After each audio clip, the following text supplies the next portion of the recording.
Peoples party के रहनुमा नदीम अफजल चंद ने एक टीवी इंटरव्यू में कहा है कि पीपल्स पार्टी नए इत्तेहाद बनाने के इम्कान पर गौर करेगी। देखें अपना मरियम, मुझे नदीम अफजल चंद से बहुत प्यार है। वो बहुत एक ज़बरदस्त, हर एतबार से बहुत खूबसूरत आदमी, बहुत मैच्योर। लेकिन ये बात जो है ना उनकी, ये बड़ी कमज़ोर है। बल्कि अगर मैं बोंगी कहूँ तो वो भी मुनासिब होगा। बंदा पूछे आपने बीजेपी या कांग्रेस से इत्तेहाद करना है हिंदुस्तान की, कौन सी पार्टी आपने छोड़ी है बताएं। मिसाकी हैं आप भी, मिसाक जमहूरियत किन के साथ किया था, अब और किन के साथ करना है? कोई छोड़ा है आपने? आप तो पीटीआई के साथ भी कर लेते अगर वो तैयार होते। ये बिल्कुल एक फजूल बात है। ये पिंगा फलाना कत्तन नहीं, घुसे हुए ना नून लीग की गोद में या वो इनकी गोद में वारी बटा, और क्या है। तो ये बात बहरहाल नदीम अफजल चंद से मैं बहुत बेहतर बात की तवक्को करता हूँ, चूंकि आई नो द मैन। लेकिन ये बहुत बड़ी बंगी है नए इत्तेहाद बनाने की। नए इत्तेहाद किसके साथ बनाना है? कांग्रेस के साथ? मोदी साहब से बात करो। ये क्या बात है जी। हसन साहब, इस हवाले से विफाकी वजीर बराए मनसूबाबंदी एहसन इकबाल कहते हैं कि पीपल्स पार्टी हमारी इत्तेहादी है, हल्की फुल्की मौसीकी चलती रहती है। हसन इकबाल नूं समझ नहीं ना, मेरा ख्याल है मौसीकी दी समझ नहीं होनी। ते ये इसको नहीं पता, अलाप चल रहा है, हल्की फुल्की मौसीकी नहीं है। ये अलाप समझते हो? अच्छा, ये चलो हसन इकबाल की मैं बात मान लेता हूँ कि हल्की फुल्की मौसीकी है, लेकिन याद रखना अजीज़ी कि बहुत जल्दी क्लासिकल मौसीकी और पक्के रागों में तब्दील हो जाएगा सारा कुछ।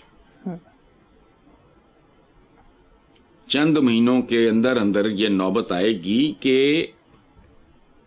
ये पक्के राग क्लासिकल मौसीकी होगी, हल्की फुल्की नहीं। क्योंकि जो ऊपर बैठा है ना, उसका नाम है उस्ताद बड़े आसिफ अली खान साहब। समझ गए? तुमने उनको इस्तेमाल करना चाहा, देखेंगे कौन किसको इस्तेमाल कर सकता है। उसकी वजह है, वो तो देखो आज भी तगड़े हैं सिंध में, उनका किला मजबूत है। इनका ले देखा, इनका बुनियाद क्या थी? पंजाब फारग है, जो मर्जी कर लेंगे अब। और नापसंदीदगी का ग्राफ बढ़ता जा रहा है।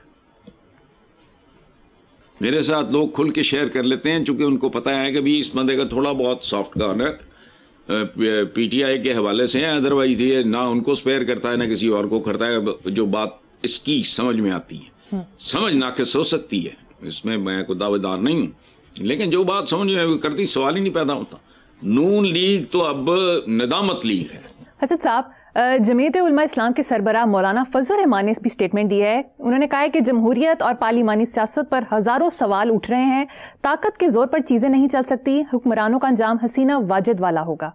तीनों बातें मौलाना की दुरुस्त हैं, बिल्कुल दुरुस्त हैं, और बहुत जल्दी साबित भी हो जाएगी ये बात। और उनके इस बयान पे मैं ये कहना चाहूँगा कि मौलाना आपके मुंह में हलवा, गजरेला, खीर, चॉकलेट, शक्कर, चमचम, बर्फी, लड्डू, गुलाब जामुन, रसगुल्ले, मतलब जो बंगाली रसगुल्ले भी वो ब्राउन होते हैं, हमारा रसगुल्ला सब सारा कुछ, यानी सारी मिठाई की दुकान जो है वो मैं हजरत साहब को पेश करने को तैयार हूँ। बात उन्होंने बहुत पते की है, जिसमें कोई मुबालगा नहीं है, कोई झूठ नहीं है, सादा साफ सच्ची बात है। और आखिरी शेर में एक उनकी खिदमत में कि अपनी जान नजर करूं, अपनी वफा पेश करूं, मौलाना मुझको बताएं कि मैं क्या पेश करूं। सुभान अल्लाह, मुबारक जी। सही। हसन साहब, तहरीक तहफ़्फ़ुज़ आईन पाकिस्तान के सरबराह महमूद खान अचकज़ई ने कहा है कि पार्लियामेंट से बाहर फैसले करने हैं तो असम्बली को फारिग किया जाए। मैं कहता हूं फैसले असम्बली के अंदर भी करने हैं, तब भी उसे फारिग किया जाए। ये वो मटीरियल नहीं है जो पाकिस्तान जैसे मुल्क के मसाइल का हल कर सके। यही तो लोग हैं जिन्होंने इस मुल्क को यहां तक पहुंचाया। खुदा, because they are not capable ये वो क्लास ही नहीं है। ये मुल्क को उठाने के लिए या उसको बाबरू करने के लिए या आगे लेके जाने के लिए या मजबूत करने के लिए, ना ना ना ना ना, ये इनका एजेंडा ही नहीं है, इनका मेकअप ही नहीं है। इनका प्रॉब्लम है, इनका मेकअप ही नहीं है, इनके जीन्स में नहीं है।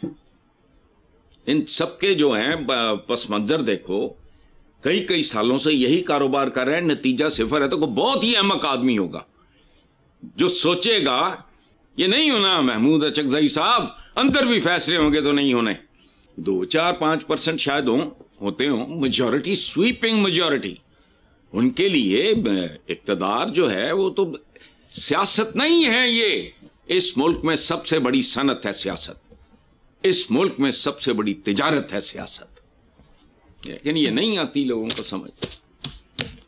कोई बात नहीं, हम तो अपने हिस्से का काम करते रहेंगे।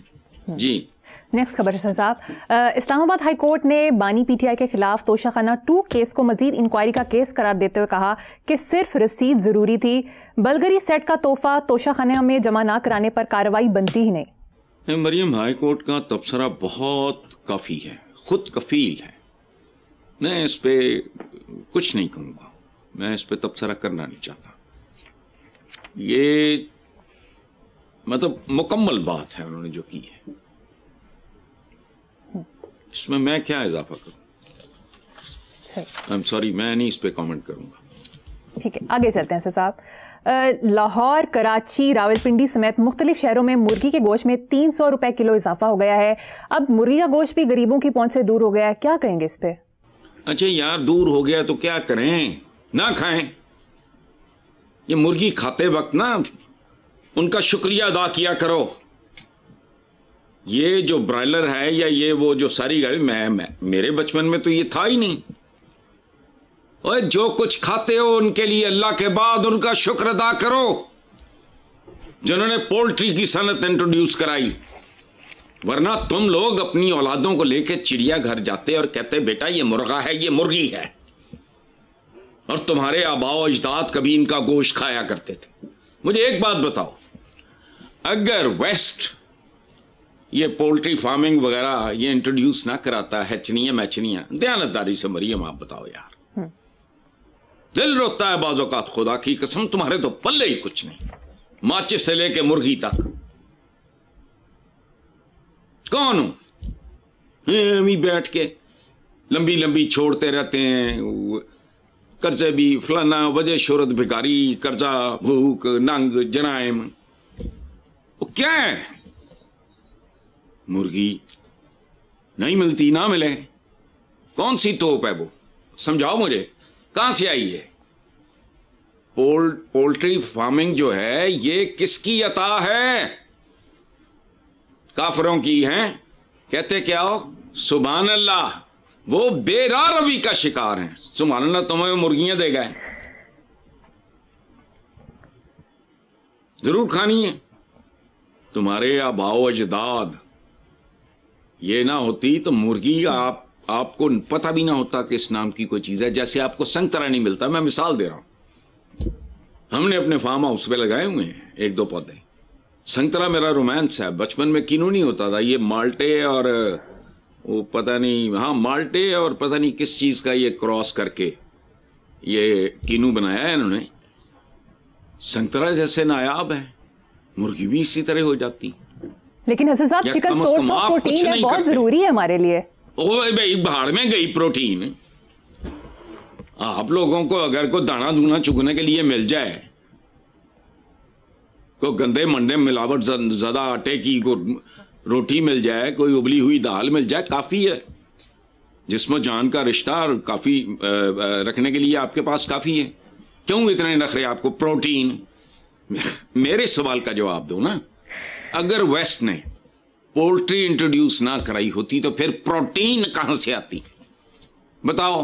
उन्होंने तुम्हें दी, तुम्हारे हुक्मरानों ने तुमसे वो भी छीन ली, मैं क्या करूं? जरूर कुकड़ पाड़ने हैं। जाओ जाओ को साग पात खाओ, ये वो हो गई ये महंगी, तो मैं क्या करूं? ठीक है साहब, हम खाते ही नहीं है। आगे चलते हैं। अखबारी खबर के मुताबिक पिछले दिनों वफाकी हुकूमत की जानिब से बिजली 10 रुपए फी यूनिट सस्ती करने की इतलात सामने आई थी। इस हवाले से वज़ीर आज़म शहबाज शरीफ का कहना था कि बिजली सस्ती करने के मामले पर IMF से बात की जाएगी। ये भी कहा कि वक्त आने पर IMF को टाटा बाय बाय कहेंगे। ताहम IMF ने बिलों में सेल्स टैक्स में कमी की हुकूमती तजवीज़ को मुस्तरद कर दिया। चलो मुस्तरद भी कर दिया। अजीब ही लोग हैं, इनको बात करनी भी नहीं आती। वक्त आने पर IMF को टाटा बाय बाय केड़ा टाटा है केड़ा बाय बाय चिंबड़े है। तुहानू बहुत पहले जब ये सिलसिला शुरू हुआ तो चौधरी मोहम्मद अली होते थे, वो इकोनॉमिस्ट थे, तो उन्होंने कहा था कि ये जो रिवाज शुरू हो गया है कर्जे का, तो वो वक्त दूर नहीं है जब आपको कर्ज उतारने के लिए भी कर्ज लेना पड़ेगा। वो वक्त आ गया है। टाटा बाय बाय कर देंगे। टाटा बाय बाय केड़ा टाटा बाय बाय। को खुदा का खौफ करो, कर्ज उतारो, मुल्क संवारो। इस बात को कितने साल हो गए। इसे वजीर आज़म दा भरा सी ना जिन्हें स्लोगन दिता सी। वो किसी मुंशी ने कहता, उन्हें अगे चलाता, वो चल गया। उसका आज तक कोई अता पता नहीं है। कर्ज उतरा, मुल्क संवरा। इसी तरह की बात बरादर खुर्द कर रहे हैं। बरादर कलां जो था उसने ये कहा था। कितने साल हो गए इस बात को, मेरी तो अब याददाश्त इतना काम नहीं करती। कितने साल हो गए कर्ज उतारो मुल्क संवारो को। कर्ज उतरा नहीं, कई गुना बढ़ गया। मुल्क संवरा नहीं, कई गुना बिगड़ गया। बस मौज करो। जब तक ये क्लास मौजूद है, जब तक बहुत बड़ा कोई मेजर सर्जरी नहीं होती, यहाँ का कोई इलाज है ही नहीं। वक्ती को हुआ भी संभला तो नहीं, ये नहीं होना। ठीक।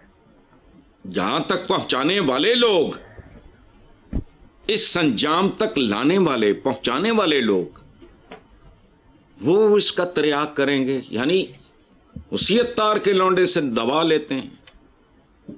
वही बात है, अजीबो गरीब बात। ये पता है, कोई सांप आपको डसे तो आप दोबारा उसके पास चले जाओ कि एक पपी और लें। ख्याल आपका ये हो कि जो इसने छोड़ा था अंदर वो बाहर निकाल।